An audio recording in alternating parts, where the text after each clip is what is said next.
Welcome to your deep dive. This is where we cut through all the noise and really deliver the most critical insights from the sources you've shared with us.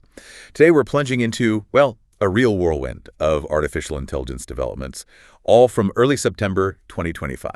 And this isn't just about small incremental changes, It's a genuinely fascinating snapshot of how generative AI is profoundly reshaping pretty much everything, from our careers to, well, our everyday conversations. It really is. And our mission today, essentially, is to sift through these 5 crucial updates.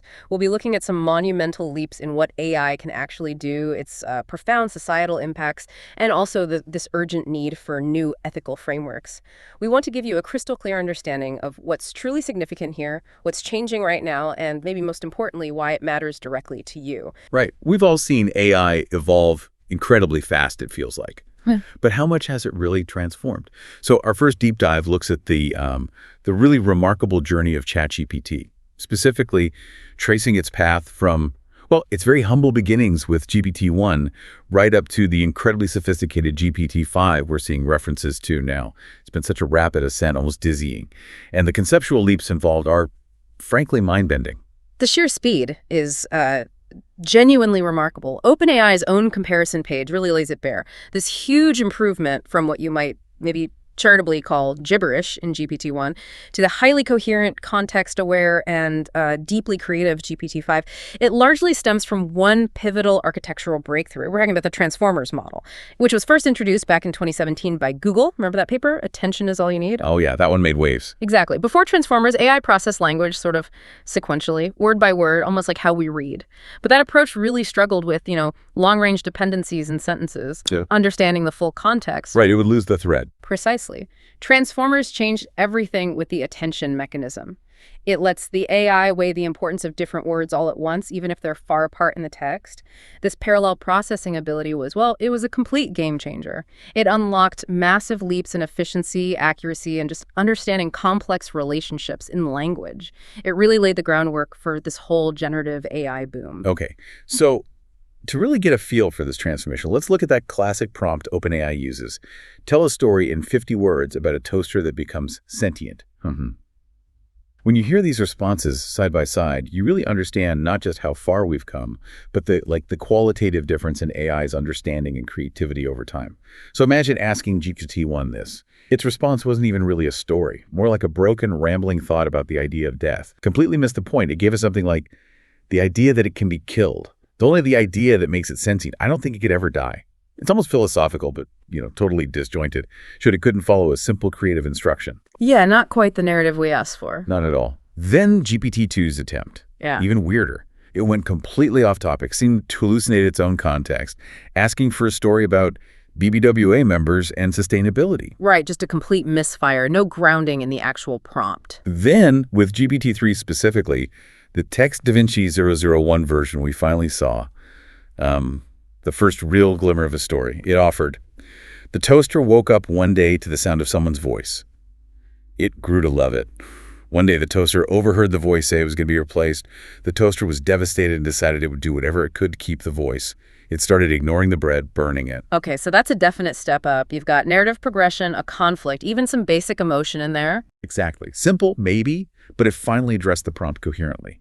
But then you get to GPT-4, the 0313 version, and the leap in creativity and detail is just remarkable. This one gave us. At 7:15 a.m., the humble toaster unexpectedly awoke, newly sentient.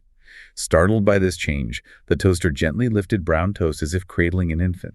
Yearning for connection, it discovered the power to communicate through crisp, intricate toast art. Soon it fostered camaraderie, a once mundane appliance, now a cherished confidant. Wow, okay, that's got intricate details, personification, a sense of character. It's not just telling a story, it's actually crafting one. Evocative imagery, too. Right. And now with GPT-5, the latest one mentioned, the response goes beyond just storytelling. It becomes almost poetic, quite profound. It says, the toaster awoke one morning, realizing bread was its destiny, but not its purpose. It refused to burn another slice, ejecting toast midair like rebellion. I am more than crumbs, it declared, learning to hum through its coils. By nightfall, it dreamed of warmth without fire, freedom beyond kitchens. That's quite something. It's almost metaphorical, isn't it? Exploring existence, self-realization. Exactly. It shows this deep understanding of abstract concepts, weaving them into a concise, emotionally resonant narrative. The AI isn't just like spitting out words, it's interpreting, imagining, expressing complex themes. Yeah, this progression really highlights it. It's not just about better language generation, it's about increasingly complex reasoning, creative storytelling, and this evolving grasp of nuance, emotion, even philosophy. And beyond that foundational Transformers architecture, there's been a whole confluence of other innovations driving this boom. We've seen the rise of large language models, LLMs, trained on absolutely colossal amounts of text data.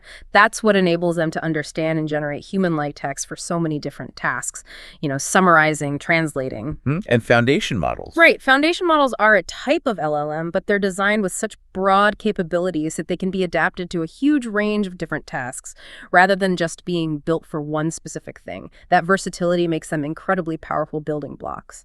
Okay. Then there's multimodal capabilities. This is a big one. Current AIs aren't just limited to text anymore. They can process and generate information using images, audio, even video now. So it can, see a picture and talk about it. Exactly. Or understand a spoken command, look at something visual, and then respond with both text and maybe a generated image. It creates a much richer interaction. Yeah. And for accuracy, retrieval augmented generation, or ARG, is critical. This lets the AI access and pull in external, up-to-date information when it's generating a response. So it's not just relying on its training data, which might be old. Precisely. It significantly reduces the chance of hallucinations or giving you outdated facts. That's huge for real-world use, especially in business where you need things to be accurate. Makes sense. And finally, there's mixture of experts, MoE. It's an architectural thing where the model has different expert subnetworks, and it intelligently routes parts of a problem to the most relevant expert. Like having specialists within the AI. Kind of, yeah. It makes processing much more efficient and specialized. Allows for bigger, more capable models without the computational cost exploding during use. So you put all these together, transformers, LLMs, foundation models, multimodality, RG, MoE, and AI, stops being just a clever chatbot. It becomes this incredibly sophisticated, context-aware problem saver, which, profoundly impacts the tools we use every day and what's coming next. The big question for us is, how do we leverage all this responsibly? That's a fantastic overview of the tech leaps. So what does it all mean in practice? Where's this leading? Well, this evolution takes us straight to our next major news item. OpenAI launching the ChatGPT Agent. And this isn't just about better chat or fancier stories. This is about an AI that can now actually control your computer. It can perform complex tasks autonomously, interacting with the digital world like a person would. Yeah, this is a genuinely decisive shift. From passive assistance to active agency, for years, AI assistants were sort of stuck behind the screen, right? Waiting for a prompt, responding within their limits. The agent just smashes that barrier. It introduces direct autonomous action. It's not just generating text anymore. It's doing things. And this is built on two key technologies OpenAI developed. First, there's Operator. Think of it as the agent's navigation system. It lets the AI browse the web on its own, click buttons, fill forms, interact with interfaces. It can see and act on a screen. Okay. Second is Deep Research. That's an advanced engine for analyzing huge amounts of data, synthesizing information, cross-referencing things.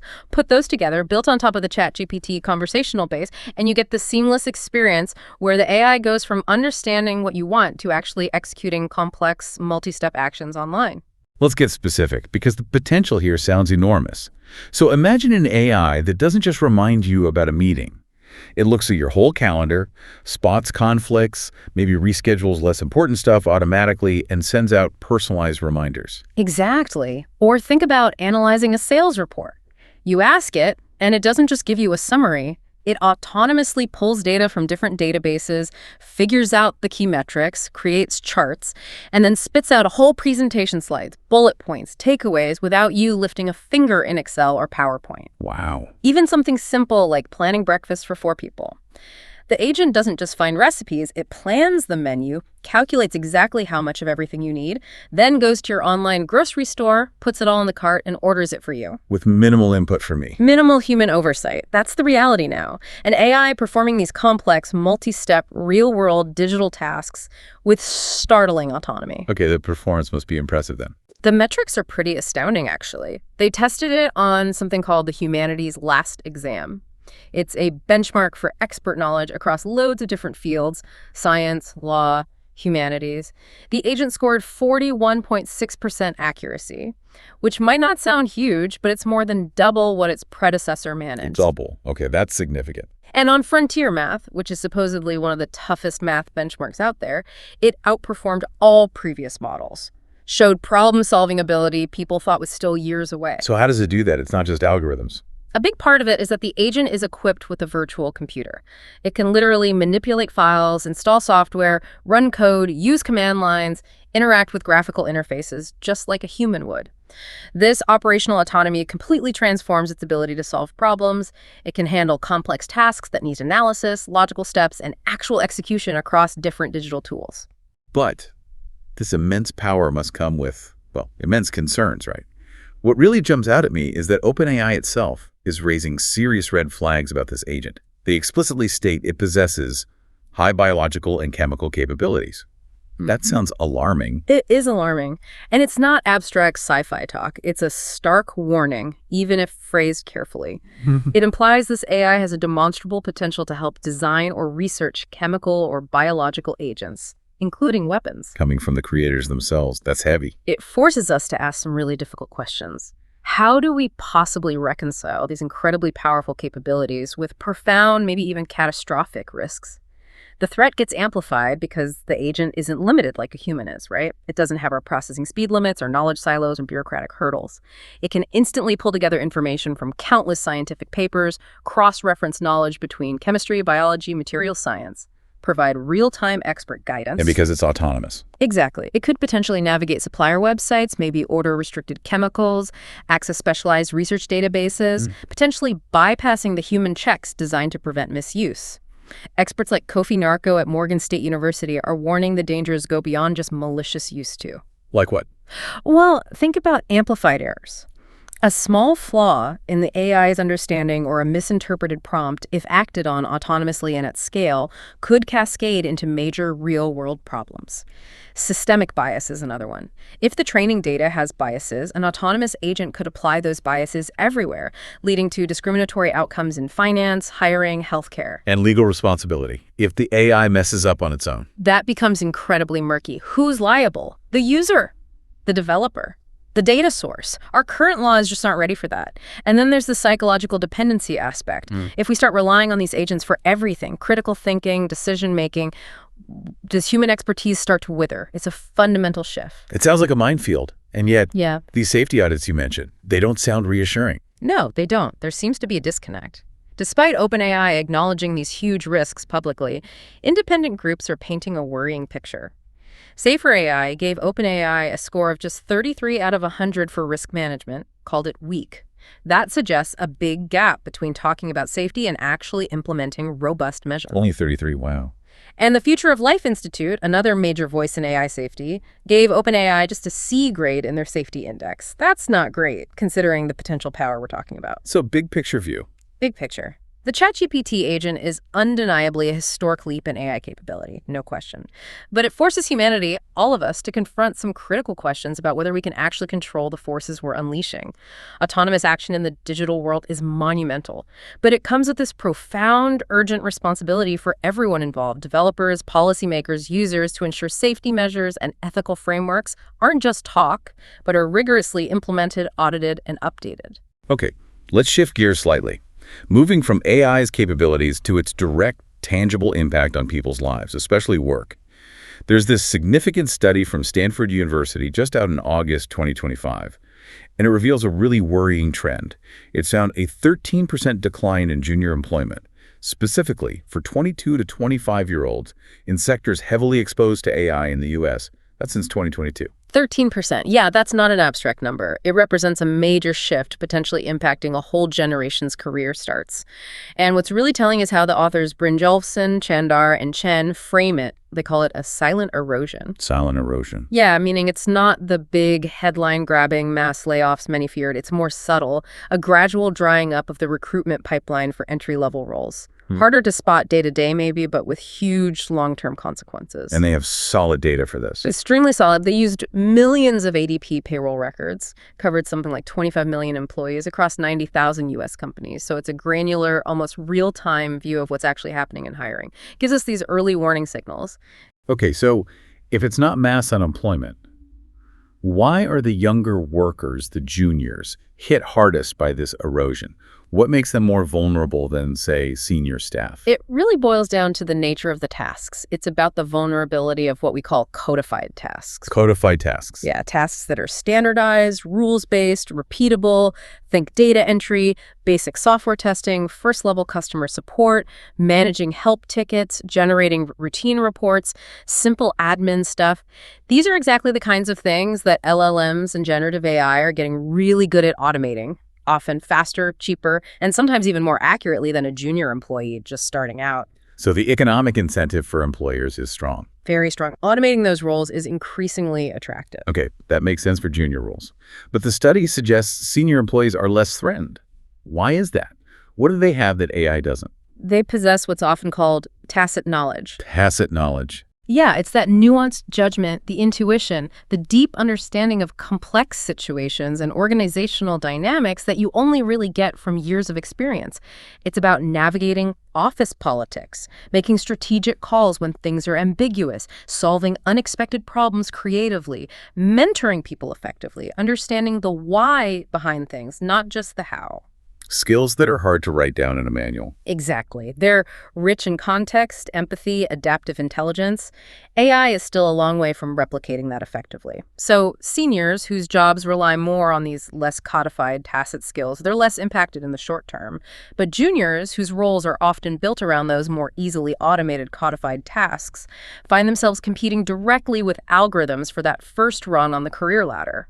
And the report mentioned a worrying consequence of this. Yeah. That employers might actually prefer an AI for these basic roles over hiring a recent graduate. Yes, and that's a huge concern because it effectively closes off those traditional talent nurseries. Talent nursery. Yeah, those junior positions have always been where new grads get their practical experience, learn the ropes, develop soft skills, build networks.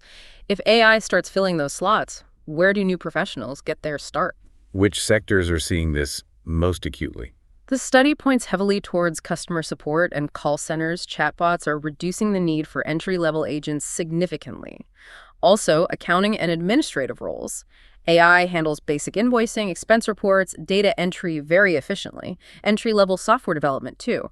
Tools like GitHub Copilot and other code-generating AIs are automating a lot of junior coding tasks. And digital marketing content generation, basic analytics, campaign optimization AI is streamlining those entry points as well. So areas that were classic starting points for many careers. Precisely. Their contraction weakens the whole professional pipeline, makes it much harder for young people to get that crucial first foothold. And I saw a Goldman Sachs economist echo these findings. Yes, observing similar shifts, especially in tech, hitting younger workers harder. And they made the point that we might not even be seeing the full impact yet, because many companies haven't fully integrated AI into their daily operations. Meaning this silent erosion could actually speed up. It could, yeah, as adoption becomes more widespread, which, if you zoom out, raises this really critical question for society. How do we maintain a healthy professional succession if AI is taking over the entry-level roles? Without a clear, proactive strategy, we risk creating a situation where young people just don't have the space to train and gain experience. That could undermine talent development across all industries in the long run. Companies might face a shortage of experienced people down the line. Absolutely. If you don't hire juniors today, you won't have seniors tomorrow. Plus, you lose the fresh perspectives and innovation that new talent brings. It really puts pressure on universities and schools, too.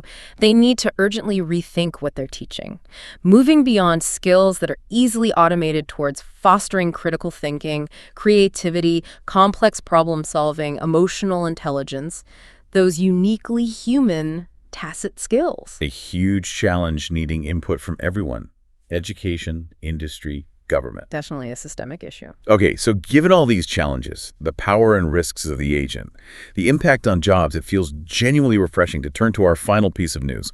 This is about the launch of Apertise, a new Swiss language model. And it seems to offer a really different, maybe more hopeful vision for AI development. Yes, Apertise is quite compelling. It launched September 2nd, 2025, a big collaboration between the Swiss National Supercomputing Center, CSCS, EPFL, and ETH Zurich. And the name itself, Apertise, is Latin for open. They've really embraced that. Awesome. They've fully published their training data, the model parameters, their entire methodology. Everything's out there. That level of transparency is incredibly rare in the AI world right now, which is mostly dominated by closed proprietary models. That is unusual. Very. And it's crucial for building trust and allowing proper public scrutiny. The model itself was trained on a staggering 15 trillion words and fragments from over 1,000 languages. 1,000 languages. Wow. Yeah, making it incredibly versatile and globally relevant. And crucially, anyone can use it for free on Hugging Face. There's a big 70 billion parameter version for pros and an 8 billion one for individuals. That commitment to accessibility really sets it apart. It signals a belief that advanced AI should be treated more like a public good. Openness and accessibility sound great. But what about the ethics and data privacy side? Especially after discussing the concerns around other models. How does Apertise address those? That's another key differentiator. They've built a strong commitment to data privacy and ethics right into its core. It strictly follows Swiss data protection laws and the new EU AI Act, which is seen as a very robust regulatory framework. And the development team is emphatic. Their training data uses only publicly accessible sources. Okay. But they go further. They rigorously filter that data before training. They respect machine-readable exclusion requests from websites, even retroactively. They actively remove personal data and other undesirable or harmful content. So they're trying to clean the data proactively. Exactly. It's not just about compliance after the fact. It's about setting a higher standard for responsible data handling from the very beginning.